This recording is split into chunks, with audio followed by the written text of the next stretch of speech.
Moksleivių krepšinio lygą remia Manija.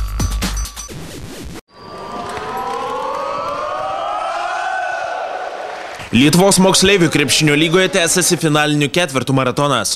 Jaunučių vaikinų A gimusių 1995 metais čempionate Ežys aukso medaliais pasipuošė Kauno Arvydo Sabonio krepšinio centro Vaigoro komanda. Kauniečiai savo namų arenoje finale 185 palaužė Vilniaus Šarūno Marčiulionio akademijos IIT ekipą. Nors svečiai užtikrintai laimėjo kovą po krepšiais, tačiau suklydo ne 10 kartų daugiau nei jų varžovai. Rezultatyviausiai nugalėtojų gretose žaidė 23 taškus pelnęs Ričardas Verbickas, 22 pelnė Ernestas Serkevičius, 17 Paulius Valinskas. Marčiulioniukų gretose pasižymėjo 22 taškus pelnęs ir 9 kamuolius sugriebęs Gediminas Žalalis.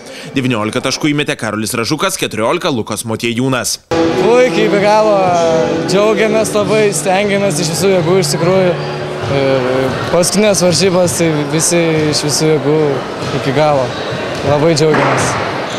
Treneris akcentavo, kad visas 40 minučių žais iki galo ir tikrai nebus lengva, taip kad čia tas rezultatas nieko nereiškia. Tai kaip panašiai kaip ir vyrų krepšinį, tokio labai sunku išlaikyti visas rungtynės, tolygų žaidimą, tarkim, kad nebūtų tų duobių vadinamų. Tarkim, vis tiek žaidėjai yra jauni, kažkiek tai praranda koncentraciją rungtynių metu, varžovas yra tikrai šiai dienai, tai pajėgiausias varžovas, ką turim, tarkim, Lietuvoje šiai dienai, stipriausi krepšininkai, būtent Šarūno Marčiulionio mokyklos, taip pat geras treneris Tomas Purlys, taip kad su jais žaisti čia visą laiką yra 50 ar 50, tarkim. Džiaugiamės labai, kad pavyko. Šį sezoną mes žaidėm 6 varžybas su Arvydo Sabonio krepšinio mokykla. Prieš šitas varžybas 5 mes laimėjom ir atrodo visą sezoną demonstravom galbūt kažkiek geresnį žaidimą, bet vėlgi tas pats finalas, kur reikia susikaupti, kur reikia galbūt psichologinių kažkokių dalykų ir vėl Arvydo Sabonio mokykla pasirodė tikrai stipresni. Tikrai noriu pasveikinti Darių Sirtautą, kuris atliko labai gerą darbą.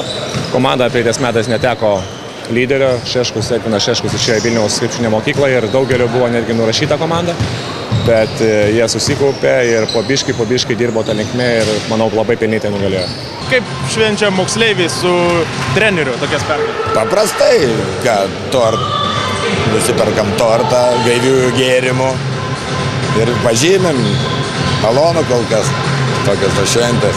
Daugiau turbūt kaip pažymim nesvarbu, svarbiau kas viduje yra emocinis nusiteikimas, tarkim, savijauta emocinė. Bronzos medaliais pasipuošė Klaipėdos Vlado Knašiaus krepšinio mokyklos pirmoji komanda. Po atkaklios kovos 80-74 palaužė Arvydo Sabonio krepšinio centro Altas ekipa. Nugalėtojus į priekį vedė 16 taškų pelnęs ir 7 kamuolius atkovojęs Paulius Šakinis. Kauniečių gretose Paulius Danisevičius surinko 19 taškų. Nugalėtojų komandos treneris Darius Sirtautas turėjo vieną paskutinių galimybių dar kartą pasižiūrėti į geriausius šalies 16-mečius. Būtent šio specialisto vadovaujami 16-mečiai vasarą varžysis Europos čempionate.